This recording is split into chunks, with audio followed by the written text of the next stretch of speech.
जी अस्सलाम वालेकुम नाज़रीन। Breaking news with Aun Shirazi की एक और अहम एपिसोड में आपका होस्ट सैयद ओन शिराजी हाजिर खिदमत। नाज़रीन, ईद का दूसरा दिन आपको मुबारक हो। आप, आपके चाहने वाले, आपसे प्यार करने वाले और आप जिनसे प्यार करते हैं वो सब महफूज रहें। आज जिस मौजू पे हम बात करने जा रहे हैं बड़ा इंपॉर्टेंट है, भारत के इंटरनल मैटर है। लेकिन आपको पता है कि पाकिस्तान और भारत के इंटरनल मैटर भी एक दूसरे पे ज़रूर जो है वो इम्पैक्ट डालते हैं। ख़ास करके भारत के इंटरनल मैटर जो होता है वो पाकिस्तान के हवाले से वहां पे पॉलिसी बनाई जाती है। आपने देखा कि पिछला जब इलेक्शन मोदी ने लड़ना था तो उस वक्त मोदी ने जो है वो उड़ी वाला हमला हो गया और आपने देखा उसके बाद जनाब किस तरह एकदम काया पलटी और मोदी की पार्टी को पाकिस्तान दुश्मन वोट मिला और हिंदुत्व का जो एक नारा था वो मोदी ने लगाया। तो अब एक बार फिर एक और चीज ऐसी सामने आई है जिसको मोदी ने 2024 में इलेक्शन होने जा रहे हैं, भारत के जनरल इलेक्शन जिसे हम कहते हैं, जिसके बाद वजीर आजम नया बनेगा। तो मोदी ने एक बार फिर बड़ा ही अक्लमंदी से एक ऐसा आप ये कहें कि इशू सामने लेके आया है कि उसका चाहे न चाहे मोदी को ही फायदा हो रहा है। मोदी के खिलाफ जो अपोजिशन इत्तेहाद बना था, यानी जिसमें कांग्रेस थी, जिसमें आप थी या दीगर पार्टियां जो रियासतों के लेवल पे बड़ी मजबूत पार्टी है, ममता बनर्जी की हो जाए, यादव की हो जाए, तो वो सारी पार्टियां जो हैं इस इशू पे थोड़ा सा फिर वो एक दूसरे से दूर दूर हो गई हैं। तो इशू क्या है जी, इस पे आज बात करते हैं, आपको थोड़ी तफसील बताते हैं। यूसीसी की यूनिफॉर्म सिविल कोड जो है उसको मोदी ने नाफज करने का ऐलान किया है और मोदी ने एक तकरीर जो की उसमें रिसेंट इस जुमरात वाले दिन, ये जो पिछला हफ्ता गुजरा है, इस जुमरात को मोदी ने एक झारखंड में तकरीर की और उसमें उसने कहा कि कैसे ये मुमकिन हो सकता है कि एक मुल्क में एक से ज़्यादा कवानीन हो, तो हम ये करेंगे कि एक जैसी कवानीन पूरे मुल्क में चलेंगे। अब ये ज़रा मैं आपको बताता हूँ कि कैसे कवानीन, यूसीसी के तहत क्या होगा, यूनिफॉर्म सिविल कोड के तहत ये है क्या और इसका नुकसान कैसे होगा और फ़ायदा कैसे होगा, और जो भारत को एक हिंदू रियासत बनाने की जानब जो नरेंद्र मोदी और उनकी पार्टी है उसमें आप ये समझे कि एक बहुत बड़ा एक आप ये कहें कि एक डेवलपमेंट होगी।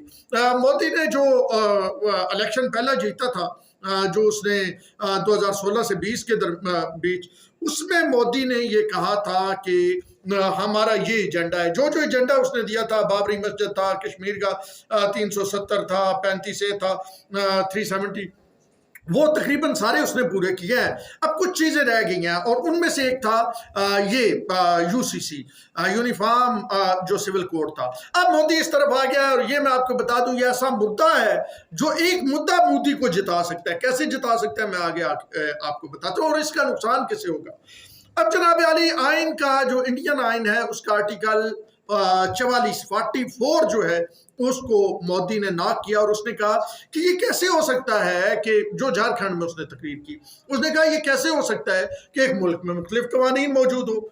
ये हो सकता है कि आपके घर में दो भाई रहते हो, एक पे एक असूल लागू हो, दूसरे पे दूसरा असूल लागू हो, इस तरह तो घर नहीं चल सकते, मुल्क कैसे चल सकता है। तो मोदी साहब अभी तक कैसे चल रहा था। तो ये प्योरली ट्रूली मोदी जो है ये हिंदुओं के जो इमोशंस हैं उनके साथ खेल के एक बार फिर इंतखाबात जीतना चाहता है। तो कहानी कुछ इस तरह से है, जब मोदी ने ये कहा तो शोर पड़ गया जी। मुस्लिम पर्सनल बोर्ड जो है वहाँ पे, उसके साथ साथ आप पार्टी, कांग्रेस ने तो सीधा सीधा इसके हवाले से इसकी मुखालफत की। आज स्टेटमेंट सामने आई फारूक अब्दुल्ला की, जो कल उन्होंने स्टेटमेंट दी, आज इंडियन पेपर सारों ने छापी हुई है, मैं पढ़ रहा था, उन्होंने भी इसकी मुखालफत की है। लेकिन आम आदमी पार्टी इसके हक में बोली है और उनका ये कहना है कि जनाब इस पे वसी कंसल्टेशन होनी चाहिए उसके बाद। अब ये यूसीसी है क्या, यूनिफॉर्म जो सिविल कोड है, ये कहता है आर्टिकल 44 का हवाला जो दिया जाता है इसके तहत कि इंडिया में एक कानून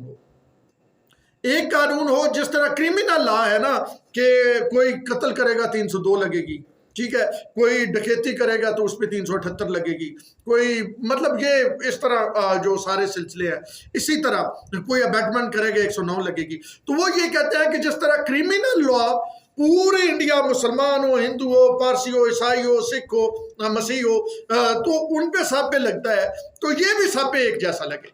ये जो सिविल लॉ है, यूनिफॉर्म सिविल कोड हो, यानी जैसे criminal PPC Pakistan penal code है, आईपीसी इंडियन पीनल कोड है, तो सिविल का भी इसी तरह यूनिफॉर्म सिविल कोड हो।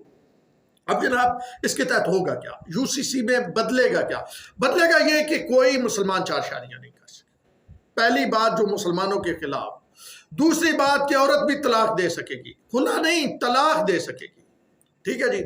इसके साथ साथ और भी बहुत सारी ऐसी चीजें हैं जो इस्लाम कहता है, कुछ और तरीके कार बताता है, और जो हिंदू लॉ है वो और कहता है, वो ये समझे कि पूरे मुल्क में हिंदू कानून लगा रहे हैं, मुस्लिम पर्सनल लॉ को खत्म कर रहे हैं, यानी मुसलमान भी उसी कानून के मुताबिक चलेंगे कि जी ये शादी इस तरह नहीं हो सकेगी, इस तरह हो सकेगी, इस तरह तलाक हो सकेगी, इस तरह इनहेरिटेंस जाएगी। वो सारे कवानीन जो है वो उसी अंदाज में चलेंगे जिस तरह हिंदू लॉज है, वो मुस्लिम लॉज जो है वो साइड पे हो जाए।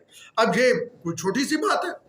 तो अब जनाब नरेंद्र मोदी जो है वो इसी मुद्दे पे इलेक्शन लड़ने जा रहा है, और एक चीज तो बड़ी वाज़ेह है कि मुसलमान ना तो हिंदुओं के बराबर उनकी आबादी इंडिया में है, ना उनसे ज्यादा है, बल्कि उनसे बहुत ज्यादा कम है। तो अगर नरेंद्र मोदी को ये सौदा करना पड़े कि उसे हिंदू वोट सारे मिल जाए और उसके बदले मुसलमान वोट कुछ उसके चले जाएं, हाफ चले जाएं, तो उसे कोई प्रॉब्लम नहीं है। तो उसने पहले भी यही किया था, इसी तरह मुद्दे सामने लेके आया था, और एक बार फिर उसने बाउंसर मारा है उस अपोजिशन इत्तेहाद को जो तैयार हो रहा था नरेंद्र मोदी के खिलाफ। और अब क्योंकि भारत में आपको ये पता है कि पाकिस्तान मुखालफ जो सेंटीमेंट है और उसके साथ साथ जो एक मजहबी सेंटीमेंट है वो बड़ी अच्छी तरह बिकता है, और नरेंद्र मोदी ने पूरे इंडियन मीडिया पे पैसे लगाए हुए हैं, सोशल मीडिया नरेंद्र मोदी का अपना है, उसके साथ साथ उसके जैसे ना पाकिस्तान में कुछ सियासतदानों के ना एटीएम्स थे, अंबानी वगैरह जो है, टाटा, वो उसके एटीएम्स है, वो मतलब खुले डुले उसे पैसे देते हैं और वो खुले डुले उन्हें जनाब प्रोजेक्ट देता है। तो वो सोशल मीडिया, वो जनाब उसके साथ साथ मेन स्ट्रीम मीडिया, अब अगर आप देख लें रिपब्लिक जैसे चैनल्स अगर आप देख लें, आपको यूं लगेगा जैसे आप तो मतलब मोदी के कोई अगले लेवल के आशिक बैठा हुआ है जो बोल रहा है।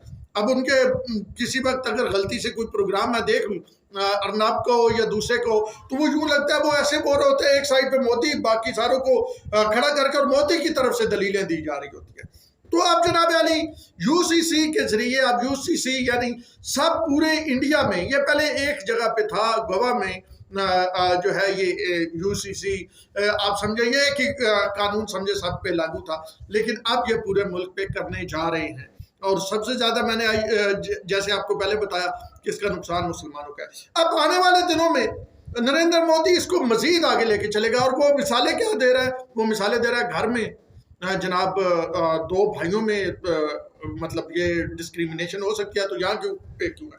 अच्छा, इसके हवाले से फारूक अब्दुल्ला ने क्या कहा, बल्कि एक जो कांग्रेस के चीफ मिनिस्टर है एक रियासत इंडिया की, उन्होंने ये कहा है कि क्या नरेंद्र मोदी ने मुल्क में बेरोजगारी खत्म कर दी है? क्या भारत में किसी किस्म का कोई इन्फ्लेशन नहीं है, वो बिल्कुल नीचे चली गई है?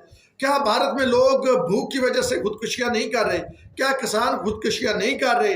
क्या भारत में बच्चे जो पैदा हो रहे हैं वो खुराक की कमी का शिकार नहीं है?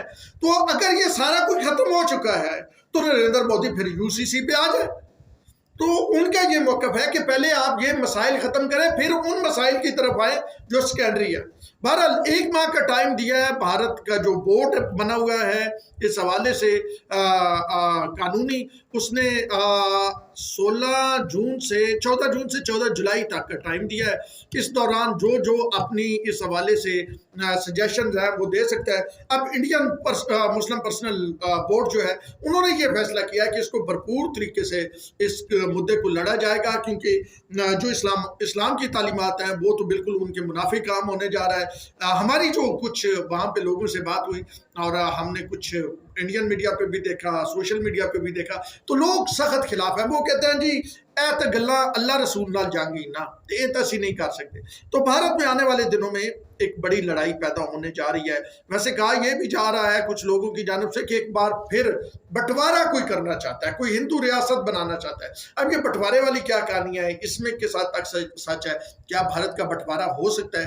क्या मुसलमान इतने ताकतवर अभी वहां पे मौजूद हैं? अगर आप 1947 की बात देखें तो बड़ी डिफरेंट सूरत हाल थी, अब बड़ी और तरह की सूरत हाल है।